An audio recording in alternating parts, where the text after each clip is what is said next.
Welcome to From Poundland to Paradise, your monthly guide to all things Walsall FC. I'm Craig, he's Joe. Let's talk Feb 2025. Let's go.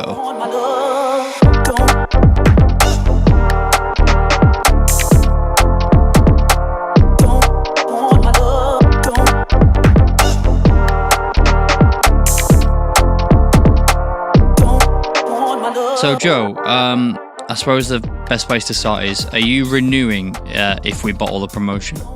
Oh my God, what a question to start with, Jesus Christ. Oh man, nice one for not preparing me. Are you renewing though? Oh my God. I mean, if we bottle the promotion and if we end up finishing fifth and then go out in the semi-finals of the playoffs, which is definitely what will happen. Oh my God. Are you renewing for next year? Because I can tell you I might not renew ever again and might burn the whole thing down. I'm not sure. I can't, no comment. Oh God.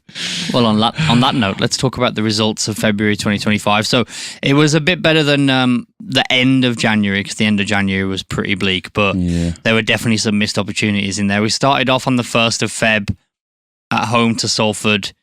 It was a 2-2 draw. DJ came on and scored a late double to save us. So, you got to consider that like a point gained, obviously, but there was the opportunity that he did have when he came in on a tight angle about 6 yards out to square it to Levi Amanchi wide open, easiest tap-in ever for 3-2. Would have been an unbelievable comeback, but he chose to shoot and try and get the hat-trick and he missed. Can't really hate on him because he scored a brace off the bench to even get us that point, so I'm not saying that. Yeah, of course. But again, it's one of them that you might look back at the end of the season and say, in a weird way, it's 2 points dropped because there was that chance for Amanchi. Yeah, it's a shame. I mean, before we went into it, obviously, I think Salford have picked up a bit of pace recently, but well, they had at the time, I think. Yeah, and I saw us obviously going for the 3 points, but and like you say, you can't hate on DJ. He's come off the bench and he's already, done so much work for us that he kind of deserves a hat trick in a way. But like you're saying, for the team, maybe that's why he don't start, because he's not as much of a team player as some of the others, and it kind of showed maybe. But obviously, a great player, did a lot of great work for us, and we managed to get a point. So it's not the end of the world, but yeah. Yeah, that's it. That's a good point. He's like a natural goal scorer poacher, and that's what he's all about. And obviously, you get the good with that, which is the 2 goals off the bench that even got us back in the game. Yep. And you get the bad with that, which is the not squaring for an easy goal. So, but yeah, overall, I mean, you can't hate on that result too much, especially considering how bad things had got. Yeah. So I mean, we were going into that so low on motivation. The talk was really becoming, oh my God, the bottling's really happening. I was getting very wobbly myself. Yeah, I know a lot of people were. And even though I'd stayed really true the first few of that 5-game on no wins run, I was kind of going, nah, it's a blip, don't worry. But then I'd got to the point going into this one that I was like, nah, this is getting really bad now. Yeah. So for them to come back out second half, score, DJ come off the bench, come back, it did feel like this big moment of like, come on, we can still do it. So overall, not too bad. But then things were definitely bad a week later away at Colchester when we lost 2-1. One of the many times during this month where we gave up a lead. Pretty much every game we take the lead and either draw or lose. And it's, especially draw. We do a lot of drawing in this month. But on this occasion, Lakin gave us the lead and you're sitting there thinking, easy peasy, we're definitely going to walk away with these 3 points, no problem. Yep. And then somehow we managed to concede 2 goals and get Taylor Allen sent off. Mental. And it's a 2-1 loss. Mental. I don't know what to say about that one. I don't think I could watch that one. So I actually can't give too much perspective on it. But I thought the Allen red was harsh, but you know me, I'm very sort of, I think, look, it's League Two. Yeah, wrap your leg around them, kick the shit out of them, and it really should be fine. And just play. We're not talking about protecting Messi here and that, you know what I mean? Let's calm down. Yeah. I don't really think the world's going to weep, you know what I mean, if Colchester's midfielder is out for a few months. No one's ever going to care. I kind of get that whole thing about protecting the players when you're talking about like the ones who are bringing in billions of pounds of revenue. Yeah, the ones who like people like, are desperate to watch play and it like Messi Icons. And that. Oh, don't protect him from getting injured because it's a sight to see. This is League Two, you know what I mean? With all due respect, we're in League Two, so I'm not hating on us, but like at the same time, I think we could afford to be a bit more loose with it, basically. I don't think it was a red card by any... Well, the second yellow, I don't think it was a second yellow. But. Oh, well, yeah. But there you go. We move. But more importantly, before that even happened, 2 goals conceded again. So you take the lead and you end up with no points. I think it's been a bit up and down with our defenders, hasn't it? Because McKenty's been coming in. I swear, every time McKenty's at the back, he's really strong and good. But when he's in midfield, it's like a totally different team. Like when he's in midfield, we feel completely different, I think. Or I think it's just Williams that we're missing. He just seems a bit in and out. It's hard to say. He's chucking a lot of stuff at the wall, and so you can see some good and some bad in all the different things he's doing, whether it's Sturk and Comley, whether it's Sturk and McKenty, or McKenty playing instead of Lakin. McKenty at the back in the 3 with a Cagbray and Allen and no Williams. He's tried all different things, but I agree with you. We'll come on to this later, but I think Williams needs to be... I know that he's been wrestling him, but we need him to start, I think. Just get this season wrapped up and get us up. And we're not solid at the back anymore, and that's why these results have happened. The next result was the following Tuesday on the 11th at home to Gillingham. It's a 1-1 draw. Again, we take the lead through a Jamil Matt goal. Yeah. Who Jamil's been unbelievable all season, continues to be arguably our most important player, or definitely one of.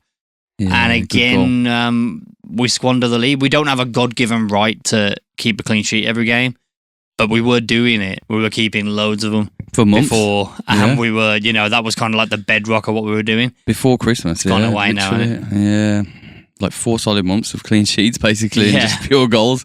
And even if it wasn't clean sheets, there was just so many goals. That's it. Our goal difference is still great and still the best in the league, but. Yeah, we're dropping points. Yeah, from leading positions as well is the most important thing. That's the saddest thing. Yeah, it's like it'd be the other way around. We'd be like conceding and then being like, yeah, it's fine, or it'd be 0-0 at half time and then we'd be like, yeah, we'll wrap it up in the second half, and we did. And now it's like, if you get a lead, you need to protect it like with your life, like or. We need That's what's been weird about this one. It. That's a really good point. I didn't think of that. That it used to be that it'd be either we'd be drawing at half time, usually 0-0, or maybe we'd be losing 1-0, and then we'd come out and win 2-1 or win 1-0 or 2-0. 3-1. But now it's like the opposite. We take the lead and then we surrender it. And I think in a way that's worse because you get the same amount of points, but the other way you feel this like momentum and like sort of confidence and like power that like it don't matter if you take the lead because we can always come back. Yep. Now we're showing that like if we take the lead, our players are thinking, well, I don't mean anything because we've been 2-0 up with 2 minutes to go, which we'll come on to in a minute. And we still end up with 1 point, you know what I mean? So this was another example of that, like I feel it's 2 points dropped at home to Gillingham there. But like, I want to say one thing about completely off the pitch, but like the support of that Gillingham game was insane, I thought. Yeah. Insane. Like the whole main stand was packed, I think. Yeah, really good. Ridiculous. And getting the chance out for every single player. Yeah. You're right, to be fair. That was maybe the high point of the home attendance this whole season, probably. Big up the fans on that one. And recently in general, like the following, we'll get onto that, the following at Cheltenham yesterday. Away, it's always ridiculous. Of course. And it pretty much always has been, I think, for years. But at home... But even at home, when we're flying... It's gotten really good. But obviously, we're top of the league, so you'd expect it, but still, it has to be said. Yeah. And like you said, of late, when we've had this wobble, it's been good. I think they've stuck with them a lot, and we appreciate that as people that are on there with them. Definitely. Following Saturday on the 15th, Chesterfield at home, we finally get back to winning ways. This was the end of the 5-game winless run, which when you're top of the league is not great. Yeah. So we ended it though 3-1. We're back on track. Goals from Matt, Harrison and Amanchi. So all 3 strikers scoring. Yeah, that was a great game. And, just a fantastic performance against one of the better teams in the league. Yeah. It was a great performance, ridiculous. It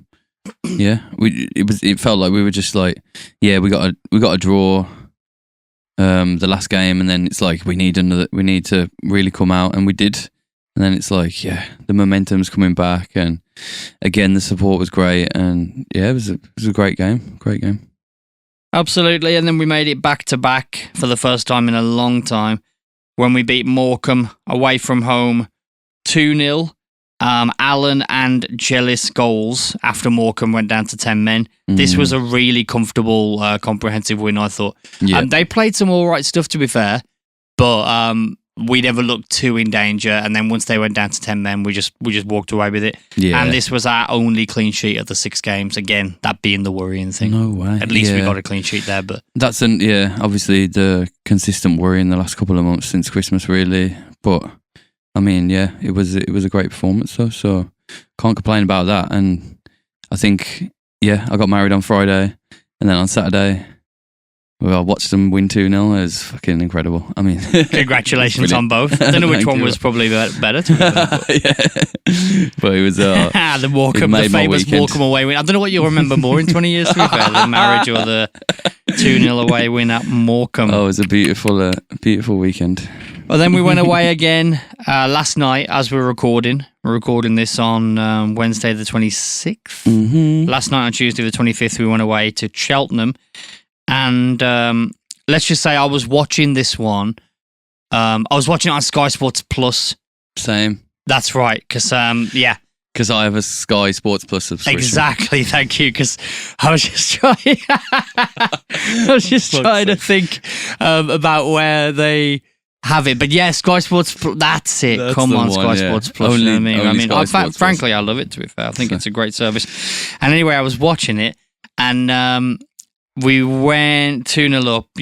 I wouldn't say I saw someone get roasted on Twitter. There was this Walsall fan, and he got roasted by a few Cheltenham fans because he was like, it's a disgrace, and we absolutely battered them, and then give it away. And I'm a bit frustrated, obviously, about I'm very frustrated. Giving it away. But it weren't like they weren't in the... From a Cheltenham perspective, they played all right. I thought it was a pretty decent game. I think we probably deserved to be 2-0 up. Yeah. But it weren't like... they didn't have any of the ball. It weren't like that. Yeah, they had a good amount of shots, and I think it was quite an even game, really. Yeah.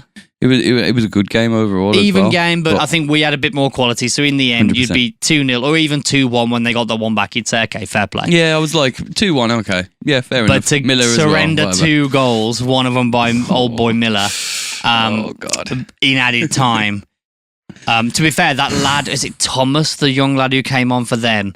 From the second he come on, I thought, I like the look of him. But yeah. Before ridiculous. he scored or anything like that, I think he's got a great touch. He had, for such a small little kid, he had loads of confidence on the ball. 100%. He weren't sort of harried off it. As soon as he came on, there was danger, wasn't it? Yeah. It was just like, oh God, their momentum went mad. Like, I remember a bit where I think it was a Manchi had the ball or Harrison or someone was going down towards their box, and he just came in, nicked the ball of him from behind, and then gets it right up the pitch to their guy. And I thought straight away, God, this kid's good. Mm-hmm. And then he played really well, and in the end, he got the tapping at the back post to make it 2-2. But he's one we might want to take up to League One with us, to be fair. I mean, obviously, you can't do it all on the back of watching Sky Sports Plus for half an hour, but based on what I did watch in that half an hour, he was good. But when we were 2-0 up, when after Adoma scored that amazing goal where he goes around the keeper, that was so class. I was like lying on my sofa watching it, and I will admit, around the sort of 80-minute mark, I kind of like drifted off and fell asleep, and I just thought, obviously it's all good. And then I kind of woke up about 15 minutes later, and it had on Sky Sports Plus, it was showing the highlights thing, and in the bottom screen it said 2-2, and I was like rubbing my eyes like, what do you want about? Am I dreaming? Like, is this There's a no nightmare? way that's possible. So then I had to keep watching to watch their 2 goals, Miller's goal and then Thomas's goal, and I was like, oh my God, this is real. We conceded 2 goals, gave up another lead. And it's not great, is it? It's not great. Now that is 2 points dropped. I don't care what anyone says. Oh yeah, 1,000%. That is 1,000% 2 points dropped. And it's a shame. But I don't know. Miller's goal could have been offside. To be honest, I was watching it, and he did seem very far ahead. But at the same time, you never know. It was such a high ball that he could have been, outside of the penalty box before. And from our angle, it's hard to see. Yeah, exactly. I think the young lad Thomas had the deflected. I think he went to shoot and he got deflected up in the air, then it looped up. Mm-hmm. And then Miller, to be fair to him, I mean, it looked like a proper gangly, weird finish. I mean, it didn't look beautiful, but he kept it low in the corner, and he got his. He did his job. Goal. Yeah, definitely. Against his old club. Surprised that he was on the bench, to be fair. I thought that he'd be good enough to start for them, because I could have swore he was banging in the goals for them before. But anyway, so Mickey Flynn rides again. and he gets takes 2 points off us, which I'm sure he'll be absolutely over the moon about. He was standing there. I was watching when the camera panned to him, and he's there all game. He's just hands in his pockets, just looking fuming, like, oh, fuck's sake. And then, right at the end. That'll show him. Oh, God. It is what it is. But yeah, I think, like you said before, we just need to get Williams back in. I don't know what's going on there. I guess they don't want to say too much either, but I mean, like you said, he's Sadler said he's got, like, it ain't that he's necessarily injured, but like he's a bit fatigued, so he needs a couple of games off. I'm fine with that, but I think now we've got 13 games left. Just play him every game and run him into the ground now. Yeah. Then he can have the summer off, because he does make a big difference when he's on the pitch in terms of our backline, and 100%. The backline is really struggling. Yeah, that's our main. Yeah, that's our main weakness right now, I think. Definitely. So, to recap, February 2025, 6 games, all of them in League 2, because as you remember, that is the only competition left for us. Yeah. 2 wins, 3 draws, and 1 loss, which is an improvement on late January, but again, points dropped there. I mean, at least the 2 against Cheltenham, you can't argue with. I would say, again, if DJ squares it at the end of the Salford game, that's a famous comeback win. Yeah. Again, though, when you get to late goals to even have a point, you can't necessarily say anything bad about that. But again, from going from winning to losing against Colchester, going from winning to drawing against Gillingham, these are going from points. winning to drawing against Cheltenham. 11 goals scored, 8 goals conceded. So we're averaging nearly 2 a game scored, which is brilliant. Yeah. But there was a time where I actually remember on some of these last episodes where I remember saying to you, we're averaging 1 goal conceded every 2 games, so 0.5. Yeah, it was a 0.5. That's how good it was. Man. Jesus, yeah. So in 6 games, we would have conceded 3 goals. That was kind of the norm earlier in the season. Now it's close to 1.5 now in this month. You see what difference it makes. We concede at least a goal a game, and when you do that, you're asking a lot of your strikers to always be on it and always be scoring 2 or more. And they shouldn't have to always score 2 or more. Exactly.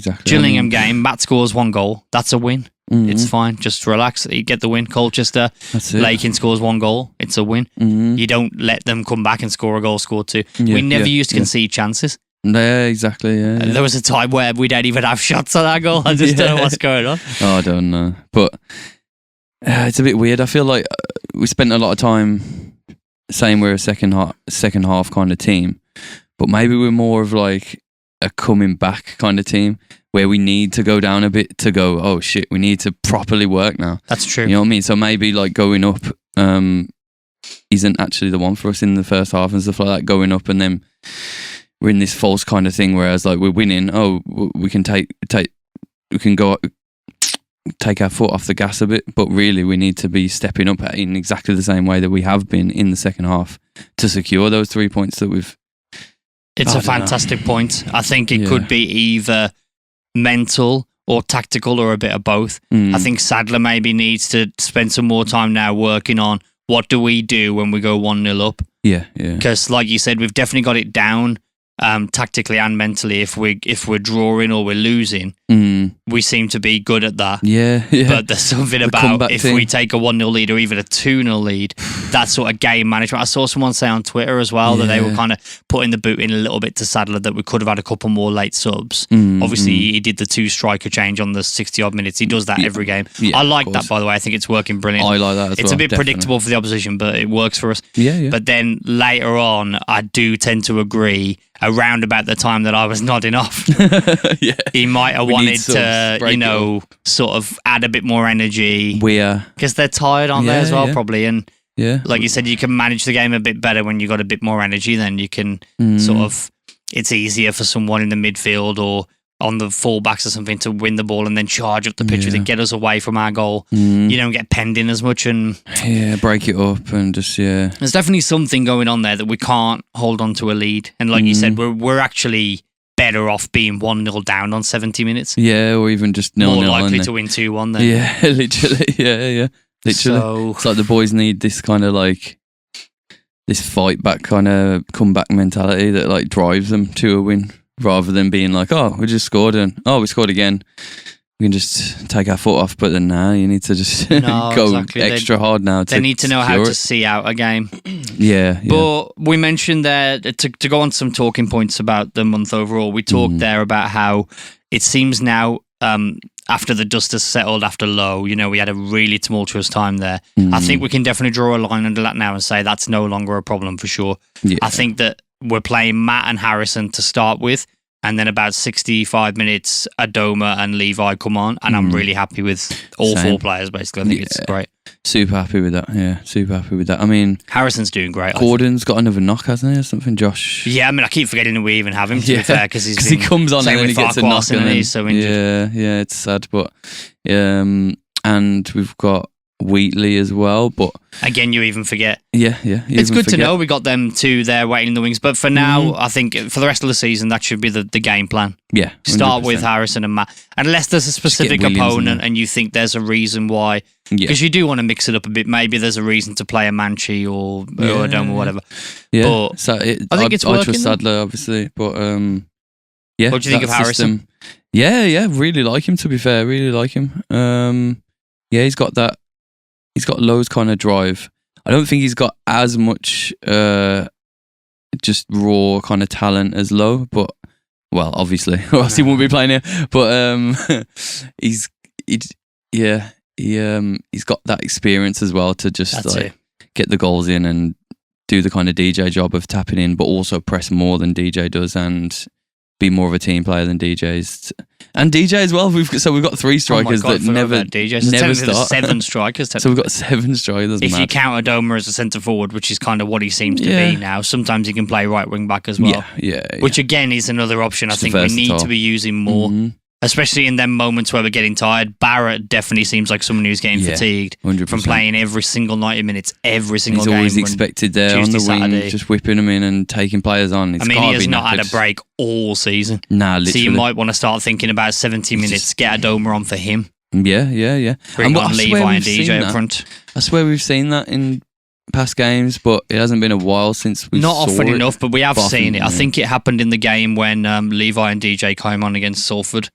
And DJ got the 2 goals, and Levi would have got the sitter. I think you're right, but yeah, we Adoma played. Yeah, I'm like you said, overall happy with the changes that Sadler makes as a routine, but maybe when we're struggling for pace, like obviously you can see that Cheltenham up the ante on us in those last 10 minutes, 15 minutes, and we've just got to get some fresh feet in there and just secure what we've worked hard to get, because that's, like you said, definitely 2 drop points, sadly. But, especially the players that look like they kind of need it, like bring in a fresh midfielder. Jamie Jellis has really turned things around because he was getting a lot of heat from me for a while there. It looked like he was getting a bit complacent and a bit sort of, you never really know what the truth is on these things, but he did look, his body language looked a bit different. He wasn't delivering.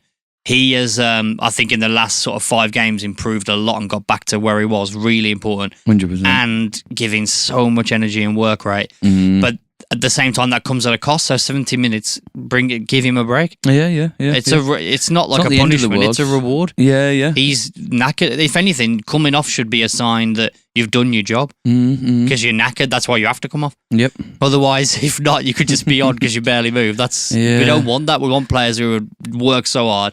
And now they deserve to come off and bring on Jellis or McKenty or something.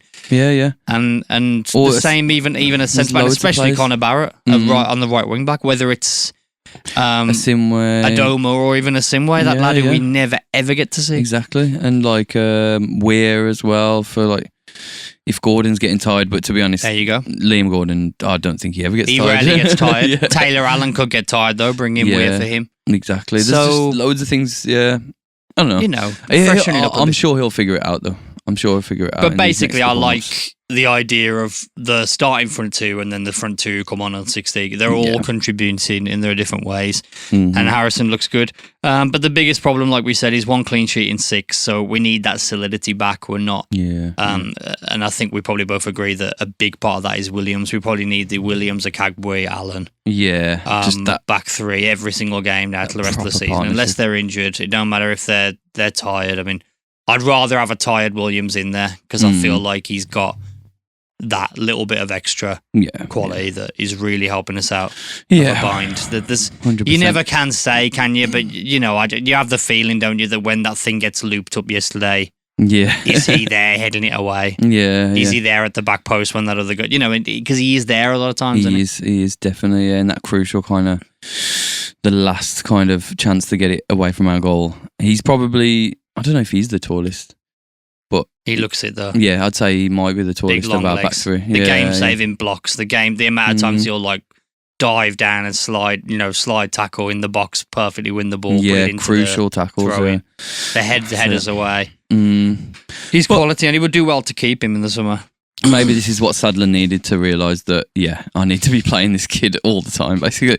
And if he needs to get subbed off because he's tired or because you want to rest him a bit more, then do that, you know what I mean? But we need him for majority, I think. Exactly. Let's start with him and then bring on McKenty or someone else later on if you need. Yeah, definitely. I like Comley coming back into the team and having him and Stirk in the midfield with either Jellis or Lakin. Yeah, I love that. I want Lakin to play a bit more though. So again, if you feel like you need a rotation, play Lakin instead of Jellis. But I like this, having the two battling midfielders both in there. Oh, definitely. I think it's brought us some solidity. And Lakin scored this month, didn't he? You know what I mean? So it's like, I love Lakin. When he performs, he's one of the best in this league in a way. I do. I love Lakin. But same with Comley, same with Jellis, same with Barrett, same with Gordon. You know what I mean? We are kind of spoilt for choices in a way. Yeah. But to find our best lineup, you got to just try things, I guess. That's why I think he could use the squad a wee bit more. Yeah. Not loads, but just a tiny bit. Just a bit more, yeah. You don't have to go it's going changes. well with Stirk, Comley and Jellis, so that's the midfield three for 10 games. No, it don't have to be give Lakin a chance the next game. Yep. Especially when you're playing every 4 days. I mean, on Saturday, just give one of them a break then. I don't think that same three should start on Saturday. They've got a lot because if they've done on. any good this last night, they'll be a bit fatigued. Yeah, of course, yeah. We'll get into the business end of the season, and I think his loyalty is a little bit sometimes a bit much. Yeah, it overcomes because I know he's very loyal to McKenty, and I love McKenty personally. But, he's loyal to all of his starters, of course, yeah. But it's a bit you got much. to mix it up. Got to mix it up. I mean, Barrett, we've said this time and time again, but I mean, he had an amazing start to the season. Maybe the first 2 or 3 months. I think he's been abysmal for a long time. Yeah, the last couple of games he has done a bit better, but he definitely needs. Either to know that he's not indispensable, if it's a mental thing, he needs to know that, Doma can easily play there if you don't pull your weight.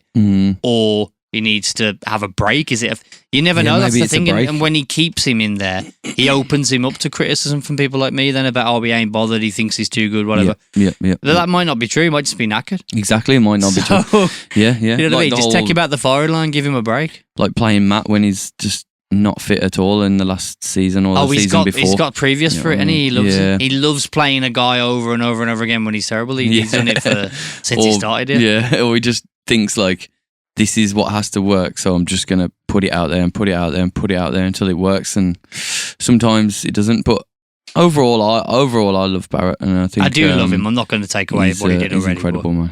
Incredible. But I think he could. Don't want to let it go. We could do a bit of switching up. Definitely. But anyway, if Wimbledon or Notts County win their games in hand, it'll be 7 points to 4th. Do you feel safe? No. 13 games left, 7 points. No, I don't think so. It's a big if. They might both lose. It's still quite a nice big gap. I mean, if we would have had this in any other season in League Two, we'd be like, yes. It sounds mad to say. Start of the season, I'd be like, oh my God, yes, 7 points, sounds incredible. Yeah. But now, because we've been so far ahead, 15 points and 16 points, it's all subjective, isn't it? So yeah, we just need to stay on top of it, basically, stay on top of our lead. But I think we'll be fine. We should have enough to limp home, though, right? I'm sure we will. Because you're asking a lot of all the others to be perfect. You know what I mean? And we'd have to drop a load of points. They'd have to win every game. Yeah, three of them would at least. 3 of them would have to have a really, really good run in, and we'd have to have a really bad one. It's not impossible, but it's not impossible. Nothing. Yeah, it's unlikely. I'd say. Yeah, you've heard of stranger things happen, but it's in our hands. But Sadler needs to let them know that don't get them scared too much, but it's crunch time, and it is crunch time, and as we're about to come on to, next month is going to be make or break. I'm telling you now. Yeah, we said, I think it was me, you, and my brother when we were on the terraces were saying that that Chesterfield game when we won, that could end up being probably one of the most important wins of the season. Yeah. After that terrible run, and we finally got that win and turn around. Well, this is going to be probably the biggest month of the season, I think, because if we do bottle it, if we do drop into the playoffs, it will have to be the worst bottle job in EFL history, I think. And I honestly would consider not going next year. I'm really, really mean that as a protest. That's a threat. Sadly, heard that. Genuinely, I'm not saying I'll never go again. I'm no comment, but I'm not saying I'd never go again. But like, look, it's one thing if you like battle to get in the playoffs and you fall short, or you're in that pack. Say Wimbledon. Yeah, if we've been in the top 7. Wimbledon end up getting in, they don't get top 3, and then whatever, their fans should still be proud. This is not something to be proud of. You can't be 13 points clear at the top of the league to second. How many months have we been the leaders of League 2? We've been in the top of the league basically for every single game of the season. You cannot not go get promoted. You can't let that happen. If they went up through the playoffs, still fine. I'll let it off. Yeah, of course. If they go up through the playoffs, it has to go to that. But if it would still be insane. But fine, we get the Wembley day out and we go up. That's all that really matters is going up. But look, if you fall into them playoffs, and probably, I mean, I don't think if we fell into the playoffs that we could win. I'm honestly, I really don't. Because the momentum shift. Yeah. Whoever finishes 6th, that's going to be a team who are like surging, like Swindon or something. Probably who we've got next. Who gets in there at the end, like Luton did in the Championship a couple of years ago, against all odds. They're the underdogs. They got all the, hype. And we're the kings who fall. There's no way that they're going to. I doubt we'd even get through the semi, I really do. Jesus. And then at that point, you've got to say, this is a disgrace, because it would be this is the best chance we've had in. I don't think there'll be another chance. It sounds mad to say as well, because Matt Sadler, at that point, you'd have to say what a job he's done. Mm-hmm. Because to even get to like a playoff semi, I mean, compared to how shit we were. Yeah. But you'd have to say, I don't know if you could stay on. Because how could you go again after that? I know. That's the sad thing. Like he's literally, even if we sink to the playoffs and we don't go up, he's still had the best season of a manager since we've been in League 2. But then it's still the biggest bottle job. But in a way, he has to be sacked at the same time. He still has to go. Yeah, it's great. Sounds crazy, but like, because of, again, it's all about perspective. If you finish 5th after a battling season and whatever, it's all great, but it's the drop off. Because there's no way then he can inspire those players to go again. I mean, the amount of how demotivated you'd be, I can't even imagine. Yeah. And as a fan, it would be the same. Honestly, I genuinely think I'd struggle to go back. Yeah. I think I'd have to have a season off because it would just emotionally. Yeah, it is emotionally draining. Like if that was to happen, but I'd just touch wood. I don't think it's going to happen at all. Not going to happen, baby. We got this. But in March, it is definitely make or break. This is a huge month, right? So we got 6 games, 3 at home and 3 away, and they are, I think, very tough. So we start out on the 1st of March at home to Swindon, who, since Ian Holloway has come in, have been fantastic. They look like they were going down. Yep. When he came in, it took them a while to get them going. Now they look like they're going to be that team that breaks into the playoffs. Like I think it was Donny last year. Who ended up finishing 5th or something when they were like absolutely terrible and they won like 15 games in a row. They were like 17th or something and they just went on that mad 12 game or something like that. I think Swindon are going to be that. They're second in the form table, and that's only because they've kind of, by their standards, dropped off a tiny bit the last few games. But the last sort of couple months, they've been imperious, and that will be a very hard game it's gonna against be tough, arguably one of the best managers in the league for sure, if not the best, in Ian Holloway. Yeah. Really, really tough. Oh, God. A few days after that, we also have, on paper, another one of the best managers in the league in Mark Hughes with his Carlisle side. Since he came in, they lost their first couple of games because they're rock bottom. I mean, he's dealing with. They're terrible, aren't they? So he's doing what he can, but they're rock bottom. But they come into that game on the back of back-to-back home draws, 0-0 both games. So he's tightened things up. Yeah, super tight. Yeah. So we're going to be going to a place that's going to be a really tough nut to crack. Yeah. Really tough. And we're actually a lot better, like you said before. Coming back, countering, they're soaking up pressure. Carlisle not going to have any of that. They'll be like 10 men behind the ball. Yeah. Show us what you can do. Do we have the creativity to do anything? I hope so. And I mean, I think we've got the bench to just keep trying things as well. So I'm pretty confident going into that. It's not going to be easy at all. I think set pieces will be crucial. Yeah. Corners, free kicks. Yeah, Taylor Allen on the corner. I was going to get Jamie Jealous off the corner. Get someone fouled outside the box and just get Taylor Allen on the end of it. That's genuinely true, honestly. And it sounds like you can't really get loads manufacture that. But I think you can try and get the ball played into feet to Matt and Harrison on the edge of the box, edge of the D, and try and go down and actually make that a part of the game plan. Why not? Yeah, why the hell not? Because I think it sounds daft when they're rock bottom of the league, right? Most fans looking at that will go, "Oh, well, that's an easy 3 points," but I think you'd be surprised. But it's weird. We're so in this polarizing position where we're first. So every game means a lot because we want to stay first. They're rock bottom, so every game means a lot because they don't want to go down. Every game is a must win. And they're not that far adrift that it don't matter. They're about 5 points. Yeah. So they easily can. If they pick up a 1-0 scrappy win against Walsall, it could mean everything for their season. Flying. Yeah, they'd be... I mean, Mark Hughes will easily motivate him. He's a guy who's managed, Man City in the Champions League and that, you know what I mean? And he was one of the best players of his generation. He'll definitely be able to get something out of him. And like I said, defensively, he's got them looking good. So I don't think it's necessarily scary in that they're a great team, but it's a tough nut to crack. It's just a tough, I could see a 0-0. Yeah. That'll be their third in a row at home if they do pull it off. We'll see. Then we go on to the 8th of March, Grimsby at home. Again, not an easy game. They're in the playoff pack. I think they're 8th or 9th going into this recording. So that's the early kickoff, isn't it? That's the 12th. That's the early kickoff. Day after your birthday. Yeah, can't wait. Could be a birthday present. I hope so. Of all the games, that actually looks like the most winnable. Yeah.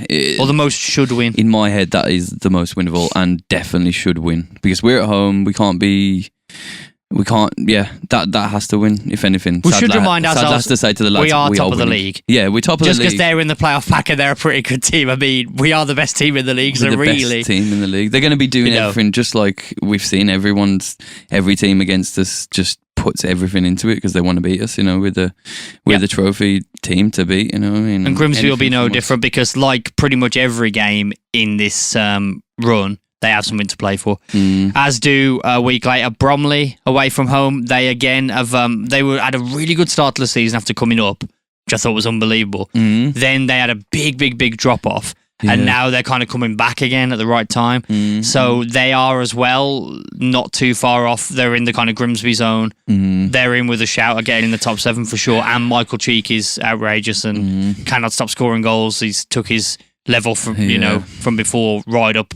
And we're going to be again away from home. That will by no means be an easy game. No, definitely not. I think if we can win. It's all doom and gloom, isn't it, on this podcast? No, we're top of the league. We should win all these. In theory, just to remind everyone, I believe we probably will win plenty of these games, and we should. But we definitely should. I'm just trying to temper expectations here. This is going to be a tough month. Yeah. It's definitely going to be a tough month. Sadler has to tell the players that 6 cup finals. Literally. If we win all these games. If we can win all these games, then we don't have to win a single one in April, probably, you know honestly. What I mean? Yeah. If we do well, just draw if we do all right. If we win half of them, we'll still be in pole position. Yeah. But it's one of them months, it could go really But we don't bad. want to be like, we can lose a couple, we can draw a couple. No, we can't. We need to win everything. And that's why he needs to be telling them. Hopefully he is. I'm sure he is as well. Yeah, he will. But then you don't know what... It's in the players' heads either. They could be, you know what I mean? Like you're saying with Barrett, I'm such a good player, and I'm knackered. Like, why am I? And we're so clear, you know what I mean? Not every game is that, Yeah, sometimes crucial, he but is. So don't want to go back to bashing him, but at times, I mean, where we sit in the stand, like you can see him right there down the corner flag. He'll be walking to players, honestly, to close them down. Yeah. And I can't tell if he's knackered or he's just can't be bothered. But either way, if it's that he can't be bothered, he needs to get a check on that because 7 points is probably going to be the gap because I can't see Wimbledon or Notts County not winning their games. One of them will. And if he's knackered, he needs to get a break as well. So it's this month, it is not that easy. Honestly, the next game, though, again, this one looks okay. Gillingham away on paper, but... We only managed a 1-1 draw with them in February at home, so that doesn't inspire much confidence, does it? So it doesn't inspire much confidence at all. So that don't look like a piece of piss either. Nah, definitely not. I mean, we've got to really just focus on getting these points, getting this month wrapped up, next month wrapped up, and hoping for an easier April and end to the season. But I think it will be on paper. This is the big one. Yeah. But then. March 29th, it does wrap up at home to Wimbledon. They are there are challengers for the automatic promotion. If this month goes terribly, they could even be fighting for the chance to overtake us in the automatic promotion. Who knows? Crazy. So that's your 6 games. There is only 13 left to play. So after that, there'll be 7 left in April and May. If we come out of this sort of where we are now, still 7-8 points clear, then I think we can really start looking towards the party and feeling quite confident about it. Yeah. Especially because there will be some easier games in April and March. There'll be a fair few people whose season's over. But we're at the point now where pretty much all these, apart from maybe you'd say Gillingham, other than them, they've all got something to play for, and they've all got a little sort of dynamic thing about them, whether it's they're really good at defending at home, or they're in great form right now, or we recently played them and didn't beat them, or they've got the top scorer in the league. So that's make or break, man. 100%. It really is. This month will tell us what happens. If we don't win, literally. Well, if we if we make a slog of it, it's going to be really tough. Yeah. If we drop a load of points again, not again, but if we drop a load of points, then we're just going to have to keep fighting in April. And we don't really want to have to be doing that. We want to wrap it up in March, really, innit? And then in April we can not coast, but you know what I mean, not fight for the title. Then yeah, exactly. That's fight for the first place. Whereas you want to have automatic more or less wrapped up. We need automatic. It can't be mathematically wrapped up, I think, but you want it to be like. Yeah, of course not. Like I said, if we go into 7 games left, 7 points clear of 4th, I think that's definitely decent then. Yeah, because you're asking a lot in only 7 games to make up 7 points. Yeah, true. But in 13 games, you can easily make up 7 points. Yeah, of course. Wimbledon could definitely leapfrog us, but then can we slip all the way to 4th? Can that that's the thing. You're asking all 3 of them, aren't you, to be brilliant? Yep, to leapfrog us. But don't give us that. Don't give them that chance. No, because if we lose not. 4 out of these 6, you are opening the door for all of them to be brilliant. That's it. Yeah, it's still down to us. It's down to us how we take it. But then we could, even if we still kind of mess it up, we still might be able to. Well, we still definitely got a good chance of automatics. Still. Of course, yeah. Even if it's a complete disaster, automatic's not over. I mean, that's how good we are right now. That's how well we've done. We could fall off a cliff and we'd still be going into the next month in the fight for the top 3. Yeah. But I mean, God forbid we went into the month 3rd or something. I mean, it would be bad. It wouldn't scary. Be good. And for all not being top, I think, would be very scary. And it's like for the lads, like on the pitch, they need that forward momentum rather than the dropping momentum. You know what I mean? It's like. Yeah. But we haven't dropped anywhere. We're still quite clear. So at the moment, let's not worry and just keep battling in March. Yeah. We don't want to be too pessimistic about it. We're just saying, we're just sort of preparing everyone for like the way it is, basically. You've got to look at the worst and best outcomes. So. It should motivate you to get down to the Poundland Bescott Stadium and get behind the boys because they're going to need it. This is not sewn up, like it's all right for your mate at work who don't really pay attention to be, you've pretty much won the league, haven't you? This could easily go tits up, honestly, if they don't crack on. This is a close league as well. It's not like it's not like the Championship or League One's probably a bit more similar to ours, but even League One's different, you know what I mean? Like, this season, in terms of the 2nd to 8th, I think it's really close compared to the other 2. 2nd to 8th is completely open. Obviously, 1st, we're pretty still far ahead, but then again, you never know what can happen. And even like we saw with Donny last year, they can jump all the way from the last quarter of the table all the way up to the bloody top quarter. It's mad. So we don't want to be in them. Got to be careful. Basically. No, definitely not. We don't want to have to fight again and do all that work. Imagine all that after all the work we've put in to be first for most of the season, and then we drop to the playoffs, and then we got to fight again. Oh God, no! Imagine being a player there. None of that. Because if you're a player in that situation, you know that you've bottled it. Mentally. Now you've got to grind it out double, way harder. The confidence will be completely gone. Yeah, it would. You're going into that game, theoretically against, let's say, like I said, Swindon. Let's say we finish 4th and they finish 7th. They can't believe they're there because they thought they were going down to the National League and now they're in the playoffs. They're so on a high. They're on a high. Yeah. Our lads are just, I can't believe we're here. Yeah. We might lose this. We should have been lifting that trophy. Can you believe it? Month, we were going to win the league and we might not. I might not even go to League One now. Do you think that's going to be good for them mentally? It's horrific. Way. So hardly ever happens that the team who finishes in that position. It'd be different if you finish 4th, like I said, after a really tough battle. Say Wimbledon miss out by a point and finish 4th. But that's where they've been all season in and about. They've been trying to be 4th, 3rd, 2nd, 5th. They've been in there. Yep. They'll be going, come on, lads. We're the best team in the playoffs. Yep. We ain't going to be thinking, we're the best team. We're going to be thinking we were a great team. 6 months ago. Like, what's happened? Yeah, like, oh my God, what's happened? Like, yeah, you don't want that unanswered questions. You want, like, we are the best. And we're taking the automatics and that's it. So, yeah.